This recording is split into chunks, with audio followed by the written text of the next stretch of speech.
Video ko kana jalqabarratti koppilinkii riippoostii godha, sheerii illee godha. Koppilinkii riippoostii sheerii laayikii illee godha akka inni nama bira ga'utti. Video ko hedduun nama biraan ga'u siniin jedheen jira. Assalaamu alaikum warahmatullahi wabarakatuhu. Daawwattoota keenya akkasuma kabajamtoota hordoftoota namoota afaan koo dhageessan baga jiraattanii baga yoo nageessan. Gidduu kana kaleessaa fi irra dubbii ajaa'ibaatu deema. Dubbiidhuma ajandaan taanetu deema. Ajandaan ta'u ture. Ajandaan namni tokko islaama ta'uu, namni tokko amantii islaamaa irraa ba'uu waan irra argame miti. Waan dur irraa ergameedha jechuudha. Waan dur irraa argamaa dhufeedha.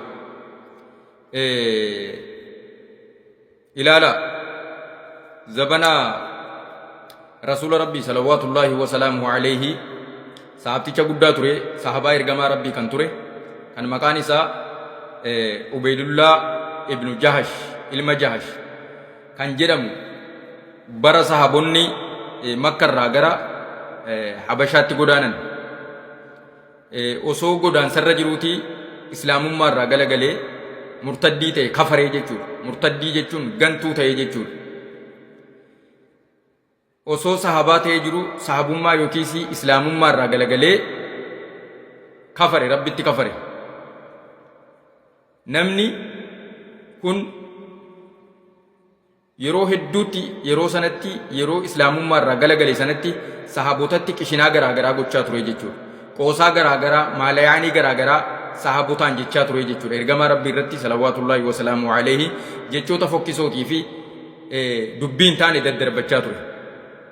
Yeroo sanatti dachii Habashaa yeroo dhufetti jechuudha. Gaafa sana hin turre dhukkubni hamaan qabatee dhukkuba qabame sanaan du'e yeroo dheeraa osoo hin turin.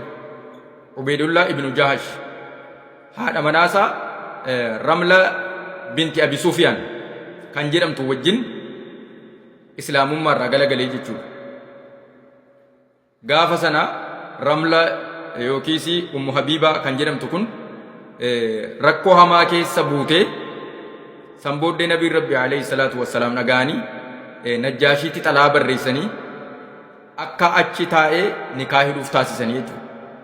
Akkanatti gara islaamummaatti deebite isheen. Namtichi kufriidhaan du'e islaamummaa irraa galagalee osoo hin turin rabbiin ruhii isaa fuudhee jechuudha. Dhukkuba hamtuutiin qabame. Namni tokko fedhu islaama ta'ee fedhu kafaree fedhu waan barbaade godhee islaamummaa keessa dirqiin hin jiru. Namni birriin nama bitus hin jiru. Namni nama kadhatus hin jiru. Kadhachuus hin barbaachisu jechuudha. Haga danda'ametti barsiisu. Yoo barate, yoo fudhate, yoo fudhatu ta'e dantaa isaati. Laa ikraaha fiddiini qad tabayyana rushdu min al-ghayyi. Islaamummaa keessatti dirqiin hin jiru. Dirqiidhaan nama amansiisu. Akka addunyaan Yahudaa odeessitu osoo hin taane islaamummaan lolaan babal'ate, lolaan akkana ta'e, maaliin akkana ta'e jettee xurrumbaa afuuftu sana osoo hin taane islaamummaan daawwaadhaan babal'ate, barsiisuudhaan babal'ate. Revolution osoo hin taane evolutioniidhaan sochii keessa babal'ate islaamummaan. Islaamummaa namni dirqiitti fudhatu hin jiru jechuudha. Dirqiis namatti hin fidu jechuudha islaamummaan. Maaliif? Jallinaa fi qajeelina adda baasee ifa galchee bayyansee jira waan ta'eef namni waan barbaade itti amanuu danda'a. Nama dhiyoo kana musliima ta'etu deebi'ee kafareettanii asirraa dibbeedhaaf washabaa reebdu. Hangaafuma isin jala deemtanii girristanii hin argine. Jala deemtanii gaafa girrrr jedhe girrisaan nuun jedhe namichi. Girrisaan nuun jedhe. Gaafuma jala deemtanii dibbee reebdanii walaloo itti baaftanii maal itti baaftanii akka waan ajaa'iba akka itti dubbatan nama dhibaa. Namuu dantaa mataa isaatiif deema. Namni irra hedduun innumti amantaa islaamaa qabuyyuu amantichaaf waan dubbachaa jiru hin qabu, waan hojjechaa jiru hin qabu.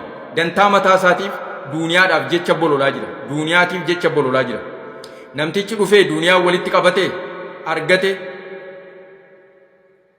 wanti inni kanaan dura dubbachaa tures, wanti inni haasa'aa tures rabbiif jecha osoo hin taane niyyaa waan qalbii isaa keessa jiru waan beekuuf waan niyyatee deemu qabaaf akkuma nabiin alayhi salaatu wassalaam innama al'amaalu binniyya wa innamaa likulli imri'in maa nawaa namni waanuma yaade argata waanuma itti niyyate waanuma qalbeeffate argataa jedhan namni tokko maallaqa horachuudhaaf yoo asii ka'ee biyya biraa dhaqe maallaquma sana argata dubartii fuudhuudhaaf yoo ka'ee barbaacha ishee deeme isheedhuma argata dubartuma sana fuudha akkuma qalbii isaatiiti waama qalbiin isaa yaadde argata kanaafuu namtichi maallaqa guurrachuu dhufe waan ta'eef maallaqa isaa guurratee geggeeffame kalaas wanti biraan takka hin jiru jechuudha kafaruun waan arra jalqabe miti akkasuma islaamummaa ganuun waan arra jalqabe miti haa ganuyyuu malee islaamummaan baay'inatti namanu amantiin keenya baay'inatti namanu islaamummaan baay'ina namaatti namanu baay'ina miseensaaf yoo ta'e addunyaarraa biliyeenaan lakkaa'ama jechuudha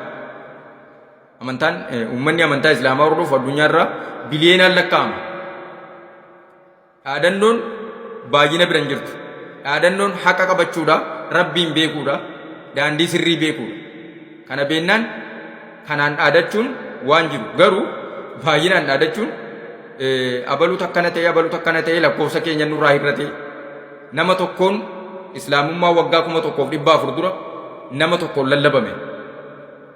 tokkoon lallabame islaamummaan nama gaarii nama bareedaa addunyaan kun baattee dabarsite nama ilaa aga kan akka isaatii isa duras isa boodas hin dhalanne hin dhalatus nabi muhammadin sallallahu alaihi wasallam nama tokkoon jalqabe osoo hin ta'in itti fufsiifame jalqabe yoon jedhe waan biraatti hiikkattu islaamummaan jalqabbiin isaa nabi aadam irraati achirraa dhufe addunyaa wal ga'e kanaafuu wanni akkanaa kana bishaan jala kutanii dhiisuudha abbaan barbaade islaama ta'ee abbaan barbaade kafaree nu waan nu ilaallate hin qabu daa'iin ka da'awaa godhu da'awaa isaatti fufuudha haala gaariitiin amala gaariitiin akhlaaqa toluudhaan arraba gaariitiin osoo nama narrabsin osoo amantii namaa narrabsin